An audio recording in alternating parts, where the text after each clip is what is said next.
I'm photographer David duChemin, and this is Vision is Better, a sometimes weekly podcast about the craft and art of photography. Welcome here. Back in episode 55, I asked you to give me some feedback and invited you to ask some questions. One of the most common questions is still about vision and the creative process. I feel like I've talked a lot about vision. It seems to be my pigeonhole, and I'm okay with that.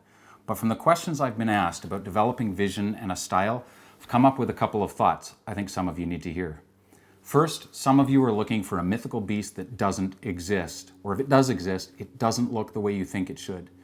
Vision is not a magic shroud or mantle that you find one day, put on and wear while you walk around with your camera. Vision is you. It's your thoughts and ideas. It's your decisions. So many of the questions I'm getting are framed with the words, I'm having a hard time knowing what my vision is, knowing what I should do next, knowing what my style should be. Let me put this as gently as I possibly can. You aren't having a hard time knowing, you're having a hard time deciding. All of these things are subjective. They're about possibilities and what ifs, and for each of them, there are 20 different directions you can take. If you are waiting until you know, you're going to wait forever. There's no magic in knowing. There's magic in deciding, in risking, in beginning, in trying, but not in knowing. I don't figure out my vision and my direction so I can make photographs. I make photographs so I can figure out my vision and direction. There's an ongoing feedback loop. I make the work. I listen to it. I let it give me new ideas and help me refine older ones. I let it show me when the work is crap and when it's moving in unexpected and exciting new directions.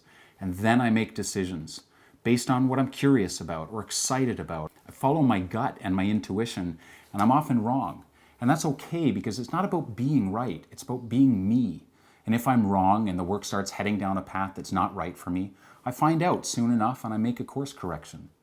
The nature of creativity is not that we begin with some great idea and then do it. We begin with an idea, good, bad, or otherwise, half-baked and uncertain, and we begin to play with it. And as we do that, new ideas come to us, suggesting we tweak our direction or add a new element.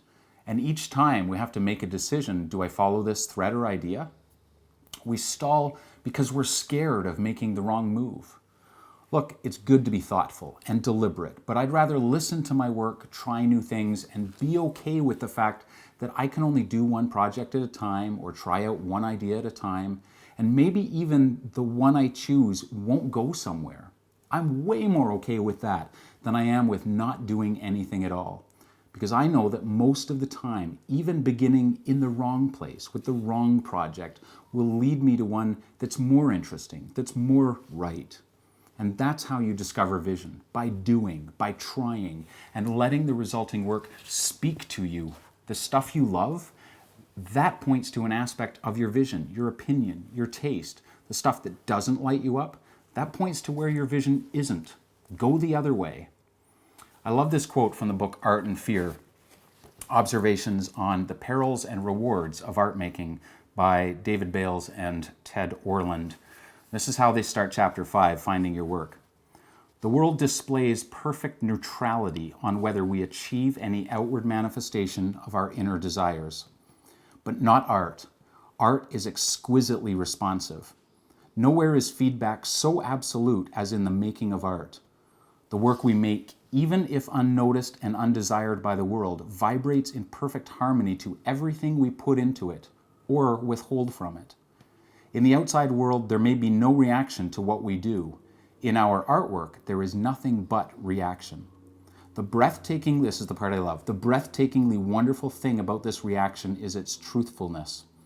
Look at your work, and it tells you how it is when you hold back or when you embrace. When you are lazy, your art is lazy. When you hold back, it holds back. When you hesitate, it stands there staring, hands in its pockets. But when you commit, it comes on like blazes. I love that. So that's the first thing I wanted to talk about. The second thing is this. I'm a big fan of questions. Questions direct my work because they give me corners around which to explore. Questions are among my best teachers. But not all questions are as helpful as others. So here are 3 questions I want you to ask yourself if you really want to stall out on your vision and remain paralyzed in your art making. Number 1, what will others think? Who cares? It's completely irrelevant. If you want to do it, do it.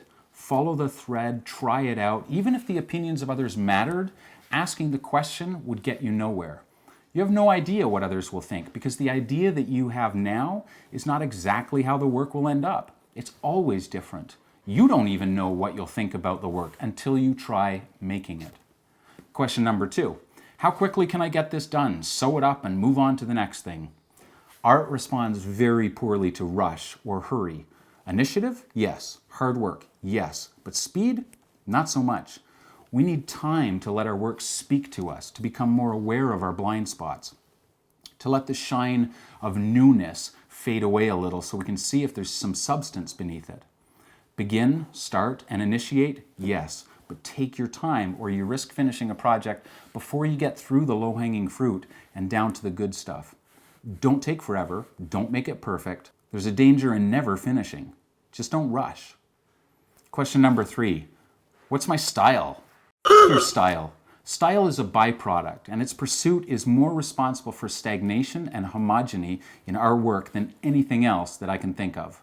The pursuit of style binds us to old forms and ideas. It discourages experimentation and evolution. Consistency? Yes. Visual cohesion in bodies of work? Yes. But never at the expense of trying something new, something that excites you.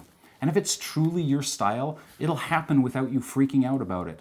The time to snap your work to a grid of consistency or visual unity is in the editing and curation stage, not when you've got the spark of an idea that's begging to be tried out. Do the work, let the style take care of itself. Creativity, vision, and the making of good work is subject to so many elements, and these don't cover them all. But I felt like I had to say it. I care about the work you create, and there's no room for us not to be honest with each other. If you're paralyzed right now, get unstuck. Try something new. Don't wait until you know if it's a good idea or if it's a perfect fit for your style or what your perfect vision for it is.